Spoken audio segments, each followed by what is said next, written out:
তো সাহাবী রাসূল আল্লাহ রাসূল জিজ্ঞেস করলেন তোমার কি হয়েছে বলো। এবার এই যুবক বলল ইয়া রাসূলুল্লাহ আমাকে তো পাহারাদারি করতো দিনের বেলায় কিছু মানুষ, রাতের বেলায় কিছু। দিনে 3 জন পাহারাদারি করতো, রাতে 3 জন পাহারাদারি করতো। আজকে রাতে হঠাৎ করে যারা পাহারাদার আসলো আমার রুমের সামনে, আমাকে যে রুমে তালা লাগানো তার সামনে তারা পাহারাদার। হঠাৎ করে আল্লাহ তাআলা এত বৃষ্টি দিল আর এত ঠান্ডা দিল, এত ঝিরঝিরে বাতাস দিল, এরা আর এখানে সইতেই পারলো না। এরা পাড়া রেখে বাইরে গিয়া আরেক ঘরে গিয়ে আশ্রয় নিল। ওখানে যাওয়ার পরে আল্লাহ তাআলা তাদেরকে এত ঘুম চাপিয়ে দিলেন, ওদের নাকের আওয়াজ আমি শুনতে পেলাম। আমি ধীরে ধীরে দরজা খুলে বের হলাম, আমি ধীরে ধীরে রাস্তায় চলে আসলাম। রাস্তায় চলে এসে মদিনা তৈয়বার দিকে পা দিতেই দেখি বাবার ঘরের সামনে আমি দাঁড়ানো। এবার দুশ্মনের চরণভূমিতে যত ওট ছিল আর যত ছাগল ছিল, আরবদের ছাগল কিন্তু মাঠে চড়ে, মাঠে কি ও তাদের ওটগুলো মাঠে চড়ে, সব আমার সাথে চলে আসছে। এবার রাসূল বললেন এই ফতোয়া তো আমি দিতে পারবো না, এই ফতোয়া দেখি জিবরিল কি বলে।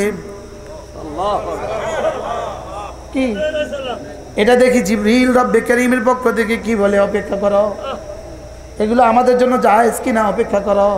এবার বলতে দেরি জিবরিল এসে হাজির। ওয়ামাই ইয়াত্তাকিল্লাহ ইয়াজআল লাহু মাখরাজা ওয়া ইয়ারযুকহু মিন হাইথু লা ইয়াহতাসিব ওয়ামান ইয়াতাওয়াক্কাল আলাল্লাহ ফাহুয়া হাসবুহু ইন্নাল্লাহা বালিগু আমরিহি ক্বাদ জাআলাল্লাহু লিকুল্লি শাইইন কাদারা। সুবহানাল্লাহ। আল্লাহ তাআলা জিবরিলকে দিয়ে আয়াত পাঠিয়ে দিলেন, জিবরিল যাও যাও যাও আমার হাবিবকে গিয়ে বলো যে 3টা কাজ করবে। সুবহানাল্লাহ। 1 নম্বরে তাওয়াক্কুল তাকওয়া ইখতিয়ার করবে, 1 নম্বরে যে কি করবে তাকওয়া ইখতিয়ার করবে।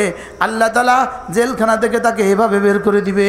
সুবহানাল্লাহ। ইয়াজআল লাহু মাখরাজা। সুবহানাল্লাহ। যে কোনো মুসিবতে রব তার জন্য দুয়ার খুলে দিবে, মাখরাজা বের হওয়ার রাস্তা খুলে দিবে। সুবহানাল্লাহ বলে না। ওয়ামান ইয়াত্তাকিল্লাহ আমাকে ভালোবেসে আমার জান্নাতের আশায় আমার আযাবের ভয়ে যে গুনাহ ছেড়ে দিবা। সুবহানাল্লাহ। আমাকে ভালোবেসে বলেন, আমাকে ভালোবেসে আমার জান্নাতের আশায় আমার আযাবের ভয়ে যে গুনাহগুলো ছেড়ে দিবা। ওয়ামান ইয়াত্তাকিল্লাহ ফরজ ওয়াজিব সুন্নতে মুআক্কাদা আদায় করবা আর গুনাহগুলো ছেড়ে দিবা। ফরজ ওয়াজিব সুন্নতে মুআক্কাদা আদায় করবা আর গুনাহগুলো ছেড়ে দিবা। আমি তার জন্য রাস্তা খুলে দিব। ইয়াজআল লাহু মাখরাজা আমি তার জন্য রাস্তা খুলে দিব। ওয়া ইয়ারযুকহু মিন হাইথু লা ইয়াহতাসিব তার ধারণার বাহির থেকে তাকে রিজিক দিয়ে দিব। সুবহানাল্লাহ। বাস রব্বে কারীম এলান শুনিয়ে দিলেন এগুলো সব তোমাদের জন্য বৈধ। সুবহানাল্লাহ। এগুলো সব তোমাদের জন্য কি বৈধ। এবার বললেন ওয়ামান ইয়াতাওয়াক্কাল আলাল্লাহ ওয়ামান ইয়াতাওয়াক্কাল আলাল্লাহ যে আল্লাহর উপরে ভরসা করবা ফাহুয়া হাসবুহু আল্লাহ তোমার জন্য যথেষ্ট। ভরসা যদি ভরসার মতো হয় বলেন না বলেন না বলেন না ভরসা যদি ভরসার মতো হয় তিনি আছেন আগের মতোই।